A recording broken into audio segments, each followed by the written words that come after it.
à tous, c'est Kevin2 et on se retrouve aujourd'hui pour une nouvelle vidéo consacrée cette fois-ci à Batman v Superman. C'est le grand jour, ça y est, le film tant attendu est enfin sorti. C'est un film qui a été annoncé depuis un petit moment déjà et que je suivais le projet depuis un bon moment. Donc voilà, je sors à peine de la séance et que dire de ce film? Chapeau.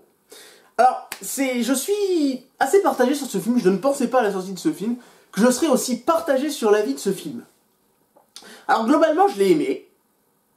Je règle le problème direct. J'ai aimé le film, mais disons que c'est pas vraiment ce que j'attendais. Et c'est pas vraiment ce que je pense vous attendez vous aussi. Mais avant d'en revenir au film, revenons un petit peu en arrière. Alors l'idée que Batman et Superman se rencontrent est venue après Man of Steel. D'ailleurs, si vous regardez dans Man of Steel, vous verrez, je crois, un satellite qui appartenait à Wayne, où il y a le logo Wayne dessus, à la fin du film, lors du combat. Alors, pour commencer, j'ai beaucoup aimé déjà le Man of Steel qui était sorti quelques années en arrière, de Zack Snyder d'ailleurs. J'ai pas toujours aimé la filmologie de Zack Snyder, j'ai beaucoup aimé le 300, j'ai détesté les Watchmen, donc voilà, j'étais un peu partagé sur ça, et j'avais beaucoup aimé Man of Steel. Contrairement à, pourtant, je détestais le personnage de Superman, beaucoup trop kitsch, avec son costume rouge, tout ça, un peu trop flashy pour moi, et c'est vrai que je n'aimais pas beaucoup Superman à la base, mais j'ai été très conquis par Man of Steel, que j'ai trouvé qu'ils ont traité très sombre, le film est sombre, et ils ont essayé de le traiter intelligemment, et surtout, comment dire, ils ont essayé de le traiter avec une dose de réalisme, sans être trop réaliste, parce que c'est quand même un gros film bien bourrin. Le film est vraiment très bourrin. Mais j'ai vraiment beaucoup aimé Man of Steel. Ensuite, Batman. J'allais dire Superman, mais c'est Batman. Ensuite, Batman. Bien évidemment, comme beaucoup d'entre vous, j'ai bien évidemment adoré, pour moi c'est presque quasi des chefs-d'œuvre, la trilogie du Dark Knight, de Christopher Nolan, qui est pour moi un Batman inoubliable, qui ne pourra probablement jamais être égalé. Même le nouveau Batman n'égale pas en termes...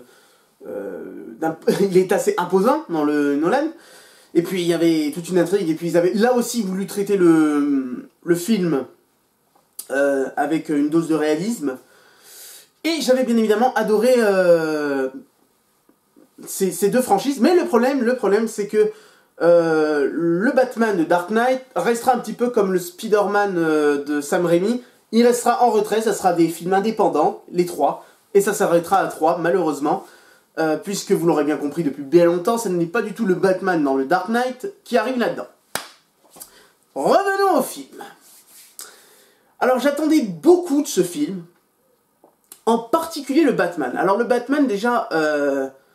il a été très critiqué. Alors c'est un Batman qui a été extrêmement critiqué avant que le film commence, puisqu'il a le rôle, c'est Ben Affleck. Alors personnellement je n'ai rien contre Ben Affleck, même si il a fait le très oubliable Daredevil, mais c'est un acteur que j'ai bien aimé, que j'aime bien, assez bien. Je l'avais déjà beaucoup aimé dans Armageddon, je l'avais aimé dans Pearl Harbor. Après je connais... Là il avait fait un film, Argo, il est excellent ce film. D'ailleurs, je pense que ça a été le film où il s'est réconcilié avec beaucoup de gens. Parce que c'est vrai qu'on a tendance à voir Ben Affleck comme le beau gosse, tout ça. Et là, dans ce film, il m'a assez surpris. Donc, je suis pas du tout... Déjà, j'étais pour que ce soit cet acteur. Je trouve qu'il a une tête de Batman et je trouve que je suis assez heureux que ce soit lui. Donc, je trouve qu'il fait un très bon Batman, un Batman plus sombre. Beaucoup plus sombre que le précédent de Christopher Nolan. Parce que ce Batman, il tue. Littéralement, au sens propre. Il tue, oui, il tue des gens. Alors c'est un peu bizarre, là, d'ailleurs je pense que beaucoup de fans vont criser sur ça. Je pense que dans les jours à venir, beaucoup de gens vont dire si c'est un scandale, enfin si c'est quelque chose qui n'aurait jamais dû être. Et pourtant ça est. Alors c'est vrai que ça, à la limite, sur le film, c'est vrai que moi aussi, je suis un petit peu plus réticent. Parce que le Batman, c'est normalement... Il doit incarner la peur, mais la peur contrôlée, si vous voulez. Il ne doit pas tuer. Ça ne doit pas être une peur qui tue des gens, par exemple. Et là, c'est vrai que dans le film, au départ du film, on le voit comme une sorte d'entité. Un truc que les criminels craignent par-dessus tout. Sauf que le problème c'est qu'il tue. Donc c'est vrai que ça rend le personnage un petit peu moins intéressant. Parce que ce qui était très intéressant avec le Batman, c'est qu'il ne tue jamais, même quand il y a des ennemis aussi mortels que le Joker.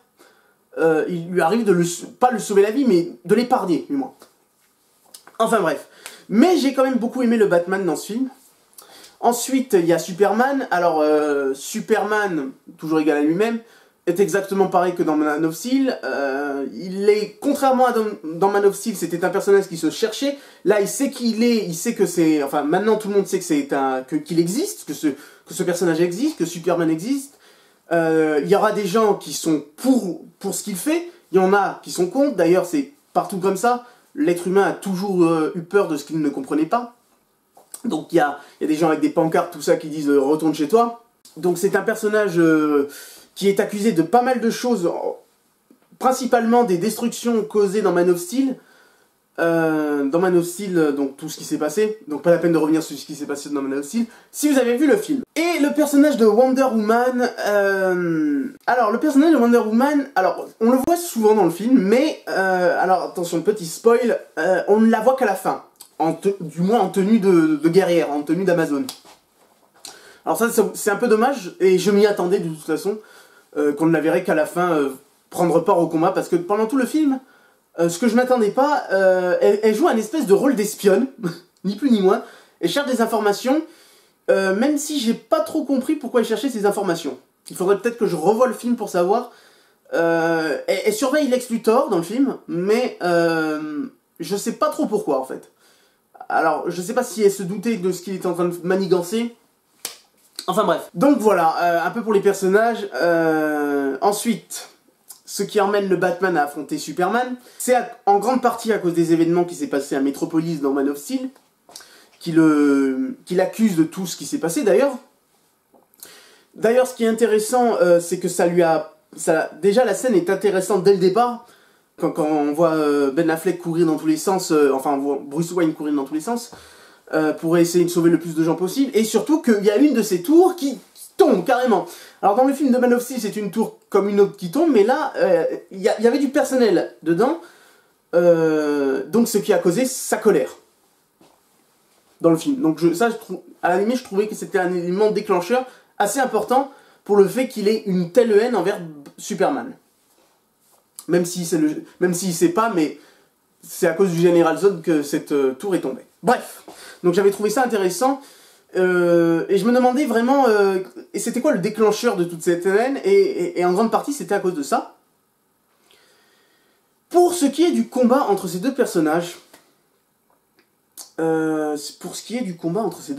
malheureusement, je trouve que malheureusement ils se tournent un peu trop autour, ces deux-là, pendant pratiquement jusqu'à la fin du film. Et c'est vrai que, voilà, autant vous le dire tout de suite, on va crever l'abcès, ils ne s'affrontent qu'à la fin du film. Ils s'affrontent un peu verbalement, l'un titille l'autre, enfin ils se cherchent un petit peu mutuellement, ces deux-là, mais le combat n'est que pas à la fin du film, parce qu'il y a un autre combat après, mais c'est un combat qui se passe à la fin du film. C'est un combat qui n'est pas très long d'ailleurs. Enfin, il est pas trop long, il est pas trop court. Voilà, on dira un temps normal. Contrairement à ce qui a été annoncé, alors encore une fois, bien évidemment, vous l'aurez compris, ce titre, Batman vs Superman Dawn of Justice, est bien évidemment pour attirer le plus de gens, parce que, soyons honnêtes, je pense que ce titre, c'était pour ça. Parce que franchement, le combat en lui-même, ce n'est pas la complexité du film. Bon, bien évidemment, il y a une tension qui monte jusqu'à ce combat. Batman et Superman qui se cherchent, jusqu'à arriver au combat. Que d'ailleurs, le combat est assez exceptionnel. Et l'issue du combat est tout aussi intéressante. Parce que, gros spoil, c'est Batman qui réussit à vaincre Superman. Ce que je m'y attendais pas du tout, parce que Superman lui met une sacrée raclée au Chevalier Noir de Gotham. Et c'est vrai que je ne m'y attendais pas trop que ce se déroule comme ça. En plus, ce qui m'a un peu dérangé aussi dans le film, c'est que, enfin dans cette scène, c'est que en plus après ils se réconcilient. Enfin, Non, ils se réconcilient pas. Ils deviennent amis, enfin, amis, entre guillemets, parce que la mère d'adoption de Superman a le même nom que la mère de Bruce Wayne. Alors ça, j'ai trouvé ça un peu comme un cheveu sur la soupe. Je trouve ça gros quand même.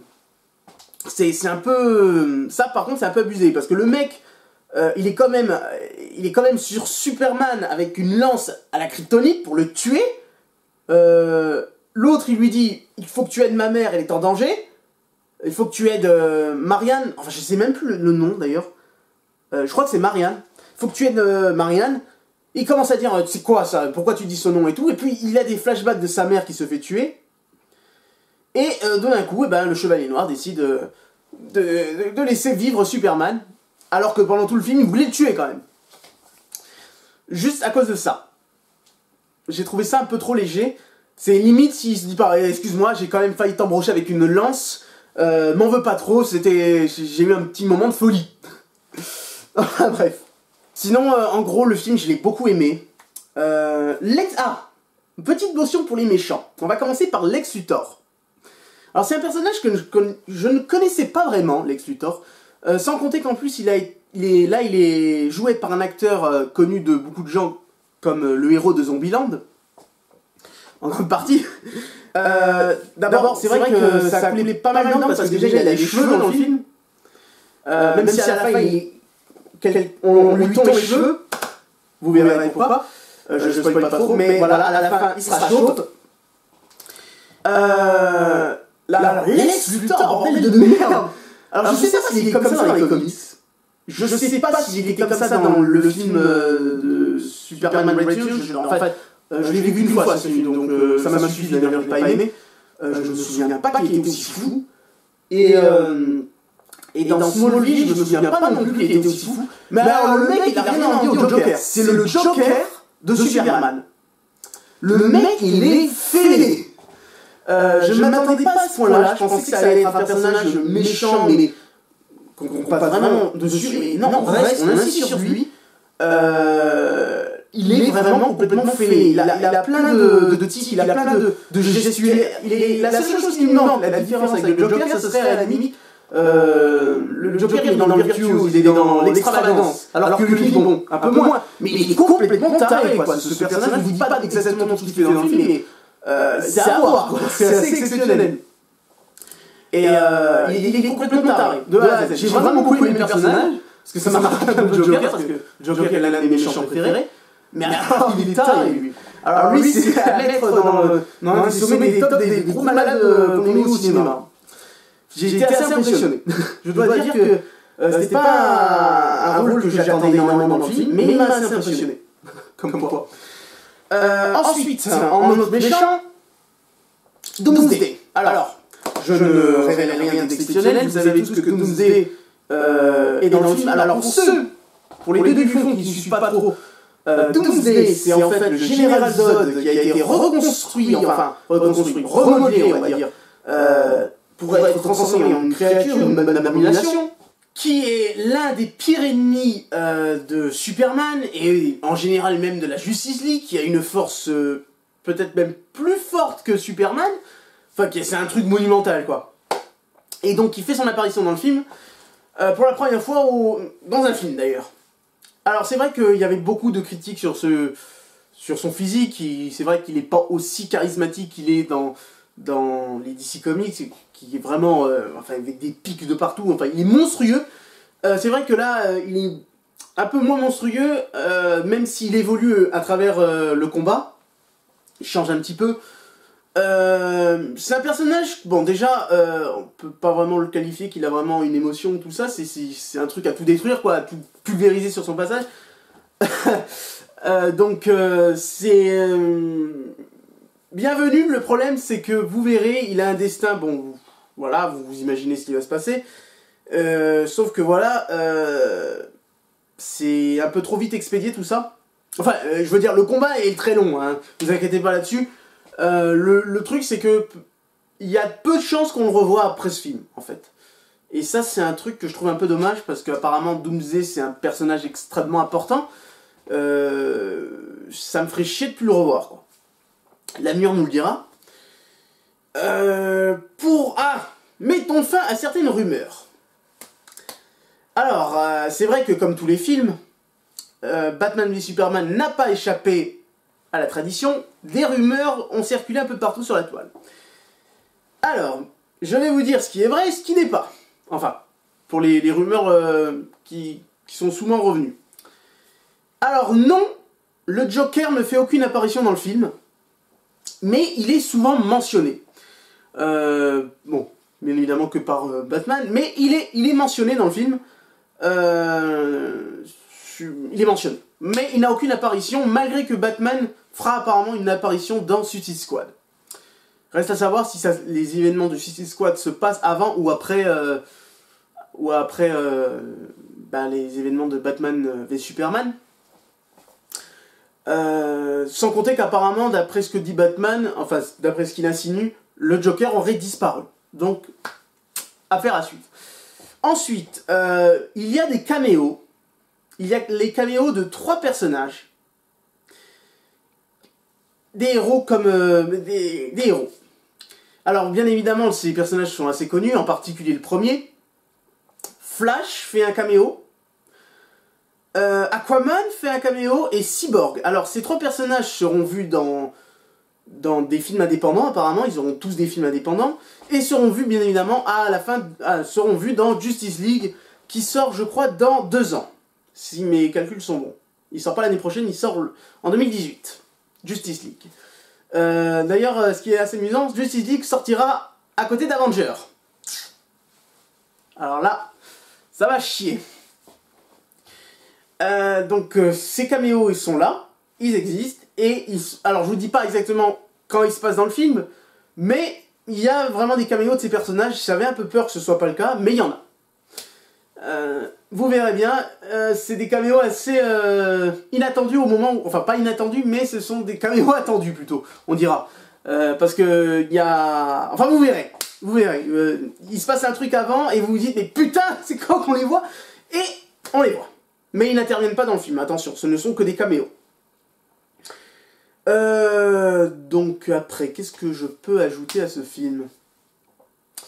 Un dernier truc sur Batman, à la bataille finale, c'est vrai que il y avait un truc qui m'a un peu déplu sur la bataille finale, sur le côté de Batman. C'est vrai que Batman, il est un peu spectateur de ce qui se passe, parce que Doomsday, qui est plus fort pratiquement que Superman, mais déjà sévère à Superman et Wonder Woman. Donc c'est vrai que Batman reste un peu en retraite. Bon, après ce n'est qu'un homme, c'est un peu normal, mais c'est vrai que vous allez le sentir que Batman... Vous vous demandez, mais qu'est-ce qu'il vient foutre dans ce bordel, quoi? C'est assez énorme de voir un humain il est comme ça, il dit putain, j'y vais ou j'y vais pas là. Moi, ça a fait rire plus d'un dans la salle d'ailleurs, de se demander ce que faisait Batman dans cette situation. D'ailleurs, la mouche là qui passe, je vais la tuer. À la fin de la vidéo, je la tue cette mouche. Elle sert pas, c'est horrible. Toi, tu vas morfer. J'ai rien contre les mouches, mais là. Bref. Complètement hors sujet. Bref, sinon voilà, j'ai beaucoup aimé Batman v Superman. Je suis impatient de voir ce que va donner le reste. Dernière petite mention avant de conclure cette vidéo, et la fin est inattendue. Enfin, inattendue. Elle est peut-être attendue pour les fans de comics. Elle est pas du tout attendue pour les gens comme moi, qui ne connaissaient pas vraiment cette histoire, surtout DC Comics. Même si j'avoue que d'une certaine façon, j'aime un peu plus DC Comics que Marvel, parce que l'univers est plus sombre. Il se passe un truc à la fin du film, je ne peux pas vous le révéler, parce que c'est quand même un truc assez important. Il se passe un truc à la fin du film, et c'est vrai que je ne m'y attendais pas du tout. Je trouve que Zack Snyder a eu des grosses couilles de taureau pour faire ça, mais de toute évidence, il semble évident que ce ne soit pas irréversible. Affaire à suivre. Vous verrez bien. Quand vous irez voir le film, vous comprendrez de quoi je parle, mais il se passe quelque chose à la fin du film, vous verrez bien. Apparemment, c'est dans les comics, donc je crois que ce n'est pas en contradiction avec les comics. Donc, je crois que les fans seront satisfaits. Donc voilà, je pense maintenant avoir tout dit sur Batman v Superman, que j'ai beaucoup aimé, qui n'est pas exactement ce que j'attendais, mais qui est très bon. Donc voilà, je pense que j'ai tout dit sur le film. C'est pas non plus on va pas dire c'est un chef-d'œuvre non plus.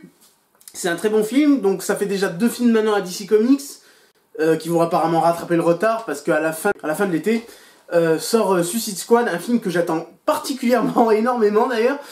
Je l'attends peut-être même plus que j'ai attendu Batman et Superman, parce que c'est le premier film où il y a les méchants, où il y a Harley Quinn, le Joker et bien d'autres méchants. Donc j'attends énormément ce film, et je suis très impatient de voir ce que ça va donner, et pour l'instant DC Comics part sur deux bons films que j'ai bien aimés, Man of Steel et Batman v Superman, en espérant que tout ça un jour va déboucher sur un Batman en solo. Un film de Batman serait très intéressant aussi. Je pense que... oui, voilà. Je pense que j'ai tout dit. Mis à part peut-être que la musique du Batman vous l'aurez bien compris, n'est pas aussi magnifique que l'était la musique du Dark Knight. Mais bon, c'est la seule chose. Sinon, la musique était très bonne. Le thème de Superman, j'adore ce thème. est vraiment génial. Donc voilà. En espérant aussi qu'il y a d'autres films que j'attends énormément, donc Civil War. D'ailleurs ce film c'est un Civil War de DC Comics où il y a deux qui s'affrontent. Là c'est Batman contre Superman. Dans Civil War ça sera en grande partie Iron Man contre Captain America. Donc j'attends énormément. Ce qui est d'ailleurs intéressant c'est de voir... les deux trucs sont inversés. Dans Batman v Superman vous avez des ennemis qui deviennent amis. Alors que dans Civil War, ce sont des ennemis qui deviennent... des amis qui deviennent ennemis. Je trouve que... j'aime bien l'idée. C'est un truc inversé et j'aime bien. Donc voilà. on verra tout ça à l'écran arriver. Je crois que là, pour le coup, là j'ai tout dit. Alors, mention spéciale, une dernière petite mention avant de vous quitter. Je voulais m'excuser pour tout simplement parce que je sais que j'ai eu quelques commentaires en me disant pourquoi t'avais pas fait la préséance de Deadpool. Alors j'avais non seulement l'intention de faire Deadpool, mais j'avais aussi l'intention de faire The Revenant qui est juste génial, j'ai vraiment adoré ce film. Et Deadpool aussi, j'ai vraiment beaucoup aimé. Le problème c'était que c'est arrivé quand j'avais plus d'ordi, c'est arrivé quand j'avais ma jambe qui était... j'avais mal à la jambe à cause de ma chute de moto. Donc je vous avoue que j'avais vraiment pas trop le temps quand tout ça est arrivé. Donc je m'excuse. Maintenant le problème c'est que les films sont passés. Il est pour moi impossible maintenant ce sera un truc qui est dit redit. Donc ça ne sert absolument à rien. En particulier Deadpool, j'aurais vraiment aimé faire une après-séance dessus. Et peut-être pourquoi pas faire un petit sketch. Mais bon. En tout cas il est dans mes top 10, sachez-le, ces deux films sont dans mes top 10 de l'année, il y aura un top 10 à la fin de l'année. Donc voilà, ben voilà, cette vidéo est finie, j'espère que cette vidéo vous a plu. Si vous avez compté aller voir le film, allez-y, franchement il déboîte, vous allez être surpris à la fin, et donc voilà. J'espère en tout cas que cette vidéo vous a plu, et je vous dis à une prochaine vidéo, ciao.